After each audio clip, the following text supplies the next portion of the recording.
Good day, everyone. This is Alvin again from the Philippines, and today I am going to give my review of the recently concluded Mr. World 2019. So we will discuss everything that happened. So let's begin. Starting with the opening program, and to be honest, that was by far the best opening program I have ever seen in male pageantry. Amazing, amazing opening. I really love the individual presentation of each candidate performing their own short national acts. It is like we are having our own taste and experience of each culture, and that was really, really beautiful. Now let's proceed to the top 29 announcement, which is very, very interesting.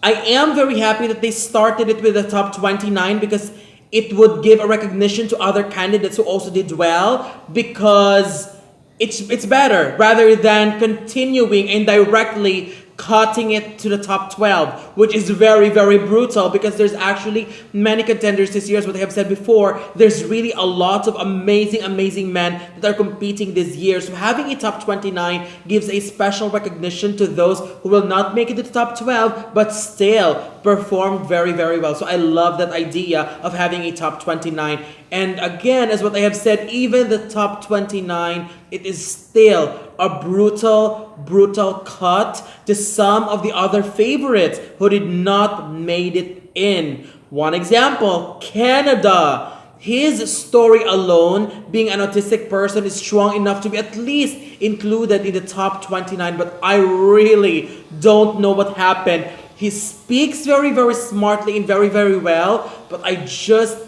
cannot figure out the reason why he did not make it even in the top 29. Next is Honduras. He may not be a heavy favorite as others, but I believe he really performed well also. India, what a complete shock to me. He was not in my top 12 final prediction, but top 29 exclusion was really, really shocking. He was one of the candidates that really worked so hard and prepared so hard for this competition. So exclusion in the top 29 just shocked me so, so much. And Thailand, wow.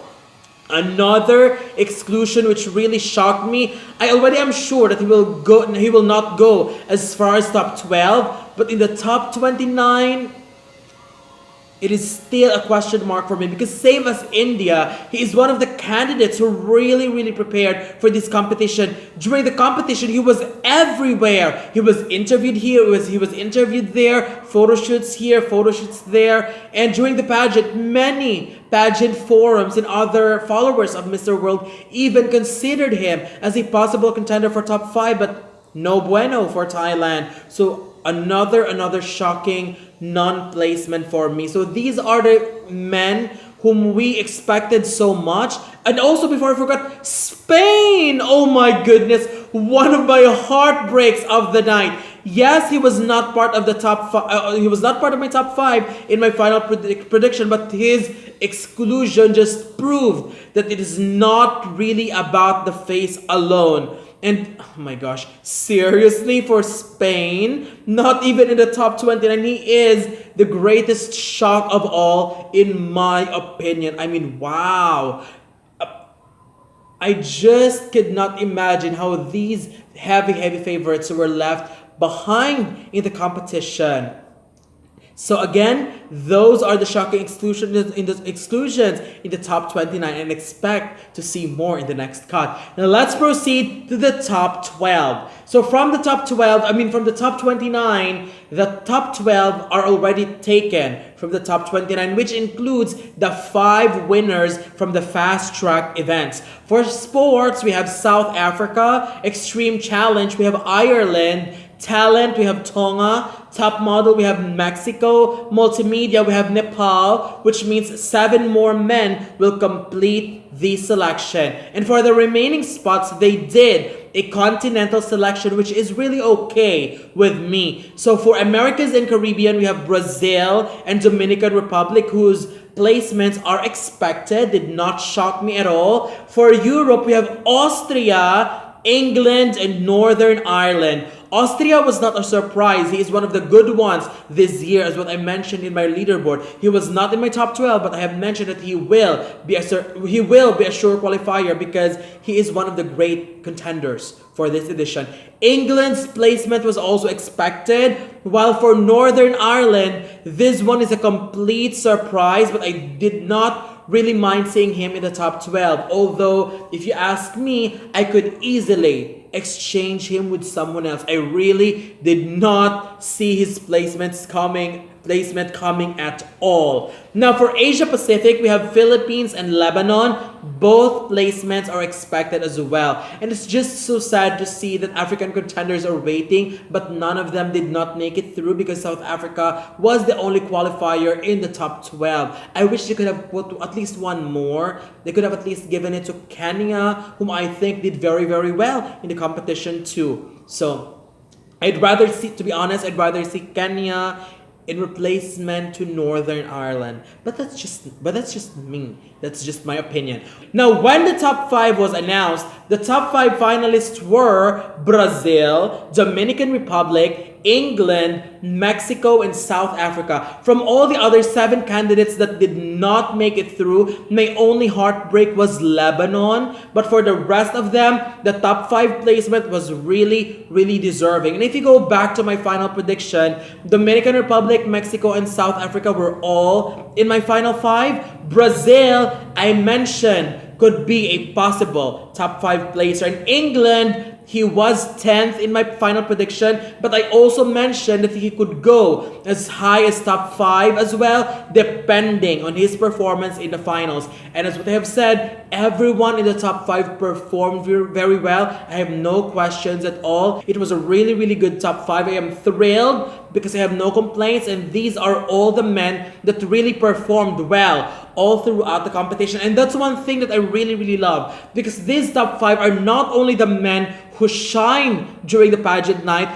but these are also the 5 contenders who are considered as one of the strongest competitors and the performers in the entire pageant season. So I'm really glad that all their hard works were given this very, very high placement, which is top 5. Now let's go to the top 5 final question, which is very, very interesting. If you have watched my final prediction, I have mentioned that Mr. World have revived my trust for male pageantry, because many of these men are really good in interviews, which is very, very unusual for male pageantry, because usually once you watch male pageant, the final question and answer round usually sucks because only a few can deliver, but mostly it's meh. But this year, a very, very impressive final question round. Brazil was asked first, and he was asked his greatest wish for the world. His response was about praying for the Amazon.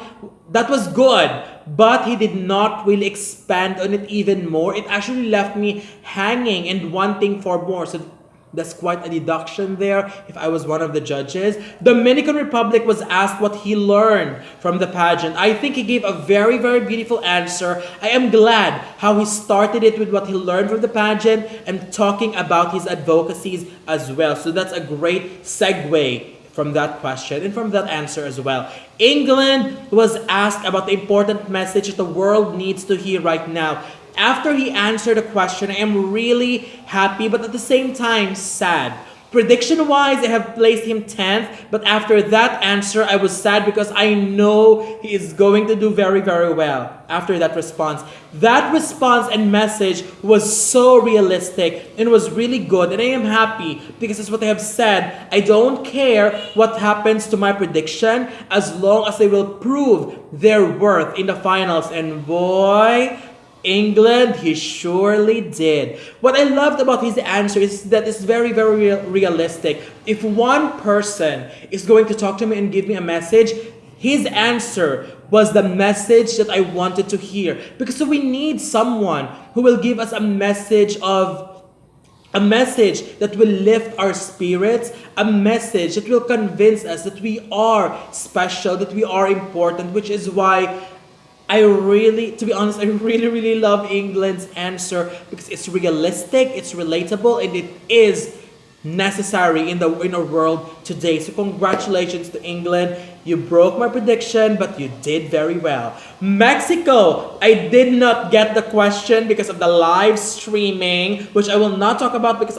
we know how messy it was. So that's one thing that I really need to improve on. But his delivery of the answer was so energetic. He was so ecstatic, and you can really see that he really enjoyed the experience in the pageant. He was very confident in answering the question, and I liked it. South Africa was asked about what legacy would he like to carry on from the current Mr. World. I was literally screaming for South Africa after that answer. That was so good. He talked about unifying the world through pageant. I was literally screaming because I am dying to see a winner from an African continent. And I believe that after that answer, South Africa might make that possible. And after the final question, I really did not care so much on who will win because it was a four-way race between Dominican Republic, England, Mexico, and South Africa. Brazil's answer was good, but in comparison to the other four, he definitely was left behind. So I kind of expected that he will not be in the final three. And based on the final question, it is very clear that England and South Africa must be the final two standing. But with Mexico and Dominican Republic, who also gave a good answer, I still have hope that they might steer the result, because even in Miss World, someone who gave the best answer doesn't guarantee or doesn't really give you a crown right away, because we have witnessed many times in the past in Miss World that someone who gave a beautiful answer still end up as a runner-up or no placement at all. So which is why I am still hopeful that there might still be some steering in the result. Now for the final result, third runner-up is Mexico, Brian Faugier. I am very happy for his placement. Not really a surprise to me because he performed very well. Second place was South Africa, Fezile Mkhize. I was literally sad because I really wanted him to win, but it is okay. Second place is already a tremendous achievement, so congratulations to him.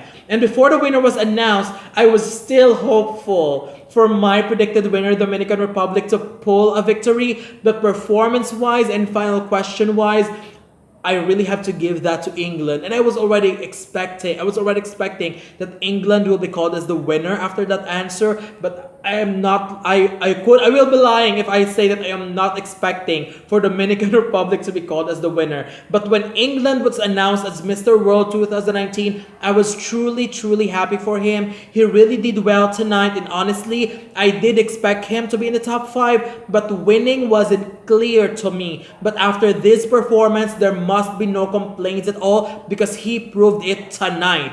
This is the scenario that many predictionists like me and others else do not see happening. So do not give a pressure in our predictions because we only based it prior to the competition. This is the kind of scenario that is not expected. Like England, he just performed his best tonight, and again, as I've said, he really deserved it. And for my Dominican Republic, my dear Alejandro, I am so proud and so happy for your performance. You are such an amazing man, and congratulations still for a top 5 placement. Overall, it was a great journey for Mr. World. I truly enjoyed following the pageant. Great set of contestants, amazing pageant night, and positively satisfying result. So for all the men and the people behind Mr. World and all the contestants who really waved their flag beautifully, congratulations. You must be proud of yourself and everything that you have accomplished, not only in this pageant but in your country. So we will see you again in Mr. World 2022. So 3 years. I wish they will just do it every year. So what do you think? Don't forget to leave your comments below. Don't forget to give a thumbs up and share the video as well. And most importantly, don't forget to subscribe because you'll be seeing more of these videos in the future. So for now, thank you very much and have a wonderful day from the Philippines.